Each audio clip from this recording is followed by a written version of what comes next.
2024 नूतन वर्ष ओडिशावासी खाली मंगल भगवान श्री जगन्नाथ महाप्रभु समस्त मंगल करंतु दीर्घायु करंतु एवं आम ओडिशा को एक विकसित राज्य में परिणत करंतु। आम प्रिय मुख्यमंत्री नवीन पट्टनायक जो नुआ ओडिशा नवीन ओडिशा कार्यक्रम आरंभ करिसेंती फल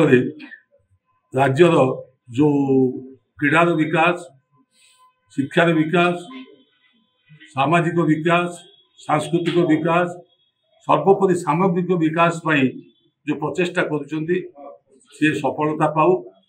एवं आम ओडिशा नूतन वर्ष समग्र देश रे एक नंबर राज्य विकसित राज्य हिसाब से परिगणित हो। भंडारीपोखरी बहुत समस्त भाई भौणी मान को नमस्कार जनाऊँगी नूतन वर्षर शुभेच्छा जनाऊँगी। मु आशा करुँची जो आशा भरसा अच्छी निश्चित भाव में नवीन बाबू सरकार से गुड़िक निश्चित साधित हम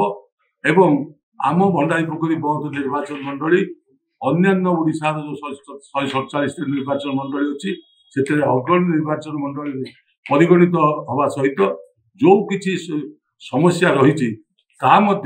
समाधान करने आम समस्त चेष्टित हबू एवं नूतन वर्ष से दुख जो न रुहे से आम समस्ते आम सरकार एवं आम समस्त जनसाधारण उभय मिसी से कार्य को संपादित करूँ।